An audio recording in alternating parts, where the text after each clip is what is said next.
대통령이 이재명 대표가 되게 된다면 재판이 멈추느냐 아니냐 지금 헌법 84조 논쟁이 계속 따라다니고 있거든요.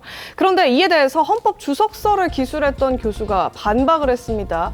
헌법 84조에서 말하는 형사상의 소추는 기소를 의미한다 이런 내용인데요. 정용근 교수가 대통령 당선 이후에도 이 부분은 재판, 그러니까 기소가 아니라 진행 중인 재판에 대해서는 계속돼야 한다는 뜻이다. 이런 얘기를 내놨습니다. 박명 대변인, 이게 지금 이 헌법주석서 쓴 사람이 이런 주장 내놓은 건데 어느 정도 공감을 하십니까? 그럼요. 사실 이것들은 과거 민주당 의원들을 포함해서 대다수의 헌법학자들이 소송이 중단되지 않는다라고 이미 일관되게 이야기를 하고 있습니다. 제가 저번에 설명드렸던 것처럼 2017년 당시 대법원 판결을 앞두고 출마를 했던 홍준표 시장에 대해서도 헌법학자 10명 중에 7명이 재판이 중단되지 않는다라 그랬고 10명 전원이 피선거권 박탈령이 나오면 대통령직에서 파면된다라고 이야기를 했습니다. 그러니까 그 사람들이 이제 와서는 어떤 이야기를 할지 저는 그런 것들을 지켜보는 것도 관전 포인트라고 생각을 하고요. 송영길 전 의원 같은 경우에도 재보궐선거를 할 수도 있다. 홍준표 시장이 당선되면 그런 이야기를 한 적이 있었고요. 그러니까 그리고 저희가 이 84조의 취지를 살펴보더라도 저희가 모호할 때는 이 법이 왜 만들어졌는지를 보는 게 맞다라고 생각을 하거든요.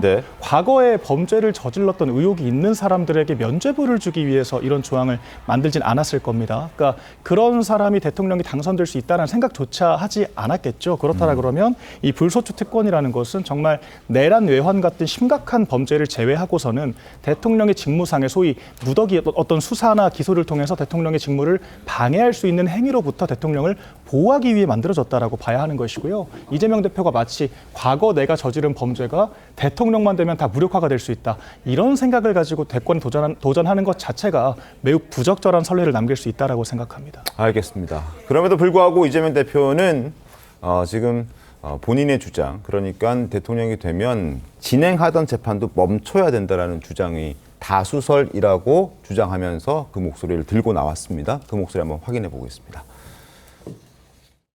2심이 만약에 1심이랑 비슷하게 나오면 저는 그럴 리가 없다고 봐요.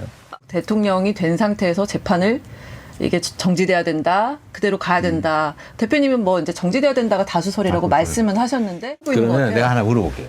검찰이 네. 후보들에 대한 사건을 가지고 있어요. 네. 그러면 막 골라가지고 이 사람은 선거 도중에 기소해버려. 이 사람 선거 끝난 다음에 그럼 여기는 기소 못하고 저기는 기소됐으니까 재판하기 말이 됩니까? 검찰이 국가의 운명을 자기 마음대로 할 수 있게 하는 게 합리적이에요? 그럼 나가도 막 다 기소해놔버리겠네 그냥 일 못하게. 상식에 비추어서 제 사건을 판단해보면 다 알 일이라서. 그러니까 그게 이러면 저러면 가정에서 얘기하는 건 부적절한 것 같아서. 이 문제는 모르겠고. 고마워하시죠. 네, 다수설은 완전한 거짓말이다. 다수설 주장은 완전한 거짓말이다. 이렇게 직격탄을 날리기도 했는데 이미 소추돼서 재판이 진행 중인 사건을 중단해야 한다는 규정은 어디에도 없다. 이런 주장도 같이 내놨습니다. 송 대변인님. 이재명 대표가요. 자꾸 헌법을 본인에게 유리하게 자의적으로 해석하는 게 습관이 되어 있는 것 같습니다. 지난번에는 헌법 84조에 의해서 재판이 대통령이 취임하면 정지된다는 것이 다수설이다 이렇게 얘기를 했는데 제가 작년 6월 9일에 이 헌법 84조 이슈가 처음 불거졌을 때 7명의 헌법학자들의 교과서를 확인해 본 적이 있어요.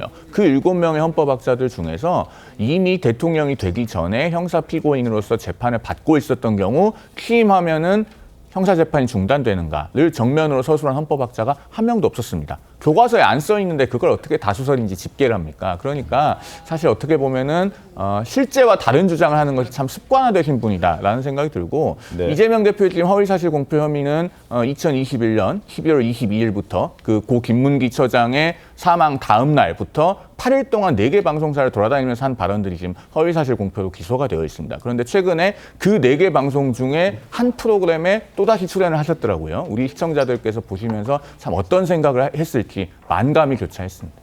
그 4개의 방송마다 다 각자의 흐름과 맥락이 다르기 때문에 하나로 통으로 볼 수는 없고요.